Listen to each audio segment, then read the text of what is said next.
नमस्कार दोस्तों, आज आपका एक बार फिर से स्वागत है हमारे YouTube चैनल पर। ऐसी ही और जानकारी प्राप्त करने के लिए हमारे चैनल को सब्सक्राइब करते रहिएगा। पूजा घर में इन दो मूर्तियों को पास पास रखते हो तो हो जाओ सावधान। राधे राधे दोस्तों, हर हर महादेव, जय श्री कृष्णा। आपको अपने घर के पूजा घर में ये दो मूर्तियां एक साथ भूल कर भी नहीं रखनी चाहिए, नहीं तो आपको भयंकर वास्तु दोष लग जाएगा, जिसे शायद ही निवारण हो पाए। जी हाँ दोस्तों, आपको कंगाल होने में बिल्कुल भी देरी नहीं लगेगी। अगर आप भी यह गलती करते हो तो इस वीडियो को देखकर सावधान हो जाने की बहुत ही ज़्यादा ज़रूरत है। दोस्तों, हमारे हिंदू धर्म में प्रत्येक घर में भगवान का एक पूजा स्थल आवश्यक होता है, या फिर यूं कहो कि एक छोटा सा भगवान का प्यारा सा मंदिर तो अवश्य ही होता है, जहां पर हम प्रतिदिन अपने प्रभु की पूजा अर्चना करते हैं। दोस्तों, भगवान को हम नहलाते हैं, उन्हें कपड़े पहनाते हैं, उनको चंदन लगाते हैं, उनको भोग लगाते हैं और यह सब नित्य कर्म करते हैं, क्योंकि मित्रों, हमारे घर में बनाया हुआ जो पूजा का स्थान होता है वह एक ईश्वर से संपर्क करने का हमारे घर के लिए माध्यम होता है। दोस्तों, अगर घर में पूजा घर ना हो तो हमारे घर में सकारात्मक ऊर्जा कभी भी नहीं आती है, क्योंकि यही वह एक जगह होती है जो हमारे घर में सदैव सकारात्मक ऊर्जा का संचार करती रहती है। दोस्तों, हमारे घर में मौजूद देवी देवताओं की जो मूर्तियां भगवान से चिंतन करने का सबसे सरल उपाय यही होता है कि हम भगवान के सामने, उनकी मूर्ति के सामने उनसे बातें करते हैं, उनकी पूजा अर्चना करते हैं, उनका ध्यान करते हैं, जिसके द्वारा हम अपने इष्ट देव से अपनी मनोकामनाएं जाहिर करते हैं। मगर दोस्तों, अक्सर कई बार आप लोगों ने ऐसा भी देखा होगा कि आपकी पूजा का आपको फल नहीं मिलता है। अपने भगवान की खूब सारी पूजा अर्चना की, उनके सामने आपको जो करने की ज़रूरत थी आपने सब कुछ किया, लेकिन फिर भी आपको अपनी पूजा का फल नहीं मिला। आपके घर में पूजा घर होने के बावजूद भी आपके घर में सुख शांति नहीं रहती है। आपके घर में प्रत्येक सदस्य के बीच में लड़ाई झगड़े होते ही रहते हैं, किसी न किसी बात को लेकर, चाहे वह छोटी बात हो या चाहे बड़ी बात हो। थोड़ी ही देर में हर एक सदस्य में विवाद हो जाता है। तो आपको बता दें कि इसके पीछे का सबसे बड़ा कारण आपके घर का वास्तु दोष होता है। दोस्तों, वास्तु शास्त्र के अनुसार कहा जाता है कि घर में उत्पन्न होने वाले सभी अशुभ संकेत और नकारात्मक वातावरण का कारण मंदिर में रखी जाने वाली भगवान मूर्तियां भी हो सकती है।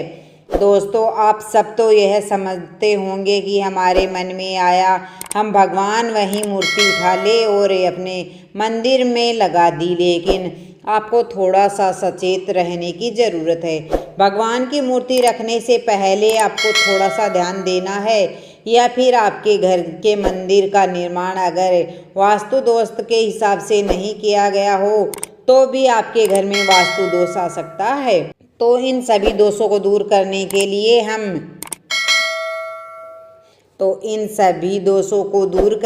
लिए हम अपने घर में वास्तु दोष के नियमों का पालन करेंगे तो निश्चित ही हम इन दोषों से मुक्ति पा लेंगे। दोस्तों, वास्तु शास्त्र में कुछ ऐसी विधि विधान और नियम बताए जाते हैं। अगर आपने यह नियम एक तो शास्त्रीय और वैज्ञानिक दोनों आधार पर बनाए गए हैं, तो यदि आप इन नियमों का अच्छे तरीके से पालन करोगे तो इससे आपके घर में कभी भी कोई भी अशुभ घटना नहीं होगी। दोस्तों, इससे आपके घर में सदैव सुख शांति और खुशियां बनी रहेगी। आपको बता दिया जाए कि घर के मंदिर में देवी देवताओं की मूर्ति को रखने के भी वास्तु शास्त्र के नियम बताए जाते हैं कि किन देवी देवताओं की मूर्ति हमें अपने घर में रखना चाहिए या नहीं रखना चाहिए, फिर किन देवताओं की मूर्ति हमें अपने घर में एक साथ नहीं रखनी चाहिए और किन देवी देवताओं की मूर्ति साथ में रहना बहुत ही ज़्यादा शुभ होता है। दोस्तों, ऐसा ही महत्वपूर्ण नियम वास्तु शास्त्र में कहे जाते हैं। दोस्तों, आपको बता दें कि अगर इन नियमों का पालन अगर आपने ठीक से नहीं किया तो इससे आपके घर में दुख, गरीबी, दरिद्रता का वातावरण हो जाएगा। घर से सकारात्मक ऊर्जा चली जाएगी और घर में नकारात्मक ऊर्जा का निवास हो जाएगा, जिससे परिवार के लोग एक दूसरे से लड़ाई झगड़े करेंगे और वह सदैव निराशा और दुखी रहने लगेंगे और साथ ही इससे आपके घर में आर्थिक तंगी भी बनी रहेगी। इसके बिना किसी कारण से आपके घर में धन का खर्चा बढ़ जाएगा। दोस्तों, बहुत ज़्यादा परिश्रम करने के बाद भी आपको किसी भी तरह की सफलता नहीं मिलेगी। ऐसी बहुत सी परेशानियां वास्तु दोष के कारण हमारे घर में जन्म ले लेती है। तो दोस्तों, ऐसा ना हो इसके लिए हम जान लेते हैं कि वास्तु शास्त्र के हिसाब से हमारे घर के मंदिर में आखिर में किन किन देवी देवताओं की मूर्तियां रखनी चाहिए और किन किन देवी देवताओं की मूर्तियां भूलकर भी नहीं रखनी चाहिए। इसके साथ ही सुख समृद्धि प्राप्त करने के लिए हमें कौन कौन से देवी देवताओं की मूर्तियां एक दूसरे के पास में अवश्य रखनी चाहिए। तो वास्तु शास्त्र के अनुसार अगर आप कुछ विशेष देवी देवताओं की मूर्तियों को एक दूसरे के पास में अपने घर के मंदिर में रख लेंगे तो इसके आपको बहुत सारे अच्छे परिणाम प्राप्त हो सकेंगे। मगर इसके साथ ही अगर आपने कुछ देवी देवताओं की मूर्तियों को अपने घर के मंदिर में एक साथ रख लिया तो इससे आपको बहुत ही ज़्यादा अशुभ परिणाम देखने को मिलेंगे। दोस्तों, हमारे शास्त्रों में कुछ ऐसे देवी देवताओं की मूर्तियां एक दूसरे के साथ रखने से मना किया जाता है। तो दोस्तों जानते हैं कि वह कौन सी मूर्तियां हैं जिनको हमें कभी भी एक साथ नहीं रखनी चाहिए। नंबर 1 दोस्तों, सबसे पहले हम यह जान लेते हैं कि घर के मंदिर में आखिर में हमें कौन कौन सी देवी देवताओं की मूर्तियां अवश्य ही रखनी चाहिए। तो दोस्तों बता रहे हैं, इसमें सबसे पहले जो है भगवान गणेश जी की मूर्ति। जैसा कि आप सभी जानते होंगे कि गणेश जी को प्रथम पूजनीय कहा जाता है और गणेश जी को विघ्नहर्ता भी कहते हैं। तो इसके लिए आपके घर के मंदिर में गणेश जी की मूर्ति होना बहुत ही ज़्यादा ज़रूरी है। तो दोस्तों आपको यह बात अवश्य ही जान लेनी चाहिए कि गणेश जी की तस्वीर पूजा घर में कभी भी एक से अधिक नहीं रखनी चाहिए। दोस्तों, विशेष तौर पर अगर गणेश जी की तस्वीर ऐसी हो जो कि माता लक्ष्मी के साथ हो और उनके बाएं तरफ विराजमान हो तो यह बहुत ही ज़्यादा अच्छा माना जाता है, क्योंकि दोस्तों ऐसी मूर्ति घर में सभी विघ्न को, सभी परेशानियों से, नकारात्मक ऊर्जा को और समस्त समस्याओं को हमारे घर से बहुत ज़्यादा दूर ले जाती है। नंबर 2 दूसरी प्रतिमा की तो वह खुद माता लक्ष्मी जी की ही प्रतिमा होती है।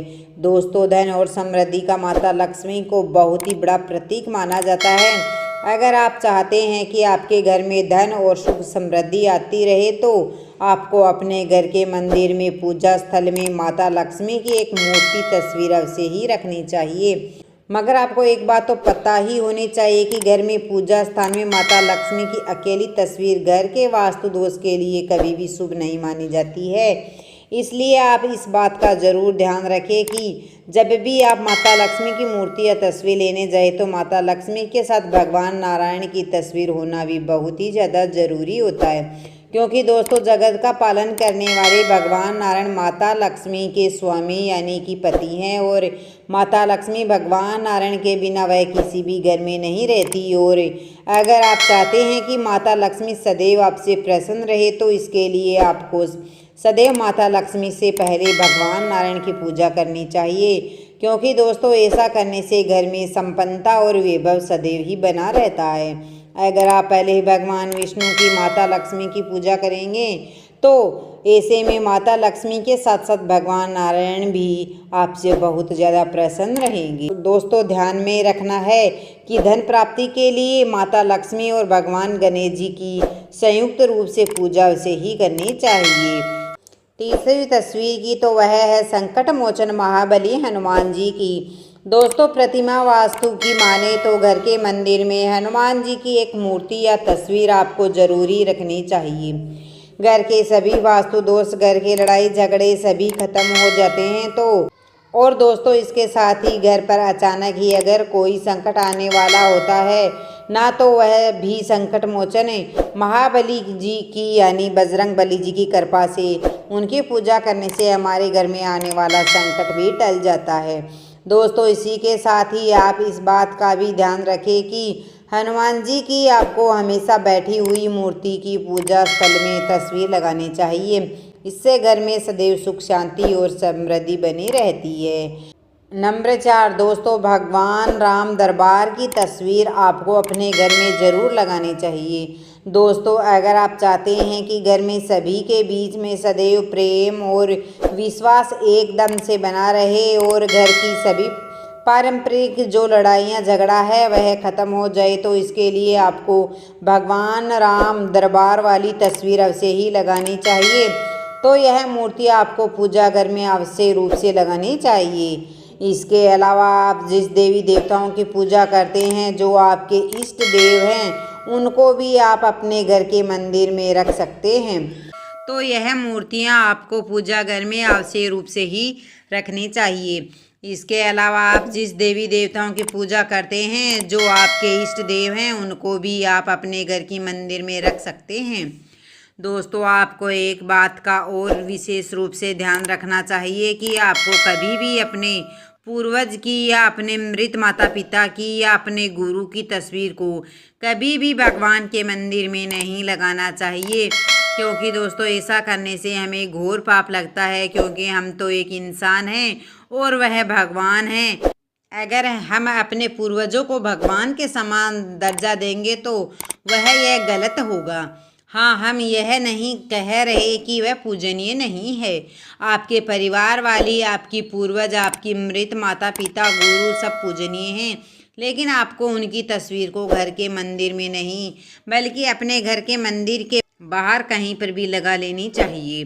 तो दोस्तों चलिए अब यह जान लेते हैं कि आखिर में घर के मंदिर में हमें किन देवी देवताओं की तस्वीर को कभी भी एक साथ में नहीं लगाना चाहिए।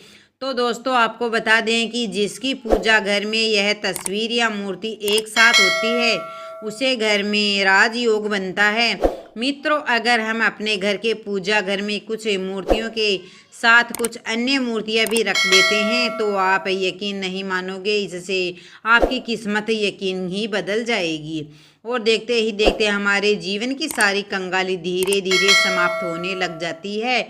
तो इसमें सबसे पहले अगर हम किसी मूर्ति की बात कर रहे हैं तो हम भगवान कृष्ण के भक्त हैं और उनकी मूर्ति घर के मंदिर में रखते हैं, तो उनके साथ आपको राधा रानी की मूर्ति भी अवश्य ही लगानी चाहिए। अगर आप भगवान श्री कृष्ण की लड्डू गोपाल के रूप में पूजा करते हैं तो राधा रानी की मूर्ति रखनी चाहिए, लेकिन आप भगवान कृष्ण जब बड़े रूप में थे, अगर आप उसे रूप में भगवान कृष्ण की मूर्ति अपने घर में रखते हैं तो उनके साथ राधा रानी का होना भी बहुत ही ज़रूरी होता है, क्योंकि दोस्तों कहा जाता है जहाँ पर राधा रानी होती है वहाँ पर भगवान श्री कृष्ण खुद ही चले आते हैं। दोस्तों अगर हो सके तो आप भगवान श्री कृष्ण और राधा रानी की जुड़ी हुई मूर्ति ही खरीद कर लाएं और अपनी पूजा घर में रखें, क्योंकि यह मूर्ति जो है प्रेम की मूर्त होती है और जिस घर में उनकी तस्वीर या मूर्ति लगी होती है, ना उसे घर में पति पत्नी में, बाप बेटी में, माता पिता में या परिवार के किसी भी सदस्य में लड़ाई झगड़ा नहीं होता है। उनके बीच में सदैव ऐसे ही भगवान कृष्ण और राधा रानी की तरह प्रेम बना रहता है और इससे घर में सदैव धन धान्य की वृद्धि होती रहती है। अब बात करते हैं दोस्तों कि भगवान की मूर्ति या फिर तस्वीर हमें पूजा घर में कभी भी एक साथ में नहीं लगानी चाहिए। तो आपको बता दें कि पूजा घर में हमें कभी भी भगवान विष्णु और भगवान शंकर या भगवान ब्रह्मा देव की तस्वीर एक साथ भूलकर भी नहीं लगानी चाहिए, ना ही कभी इन तीन देवी देवताओं की एक साथ में हमें पूजा करनी चाहिए। दोस्तों इसके पीछे भी एक कारण है कि तीनों देवताओं की पूजा पद्धति से अलग अलग होनी चाहिए, क्योंकि भगवान नारायण की पूजा तुलसी पत्र के बिना अधूरी मानी जाती है। अगर आप भगवान नारायण की पूजा कर रहे हैं तो और अगर आपने उसे पूजा में तुलसी का पात्र नहीं रखा तो समझो वह पूजा अधूरी ही मानी जाएगी। और वहीं पर अगर आप देखा जाए तो भगवान भोलेनाथ पर कभी भी तुलसी का पत्ता भूलकर भी नहीं चढ़ाया जाता है। दोस्तों, शास्त्रों में बताया गया है कि ब्रह्मादेव की पूजा करना घरों में वर्जित होता है। महादेव की पूजा करना हमारे घर में अश्वेत का प्रतीक होता है। आपने देखा होगा कभी किसी की घर में ब्रह्मादेव की कभी पूजा नहीं होती है, तो इसलिए अगर आपके घर में इन देवताओं की एक साथ प्रतिमा रखी है तो आप अपने घर में तुरंत ही उनको हटा देनी चाहिए। अगर आपको इन 3 देवी देवताओं की तस्वीर एक साथ अपने घर में लगा कर रखी है तो आप घर के मंदिर से इन्हें हटा दें। इन देवताओं की तस्वीर कभी भी भूल कर भी एक साथ नहीं लगानी चाहिए। दोस्तों, यह थी वह जानकारी जो आपको सदैव ध्यान रखनी चाहिए। यह बहुत ही महत्वपूर्ण जानकारी है। दोस्तों, वीडियो अच्छा लगा हो तो वीडियो को लाइक, शेयर और सब्सक्राइब जरूर कीजिएगा। धन्यवाद।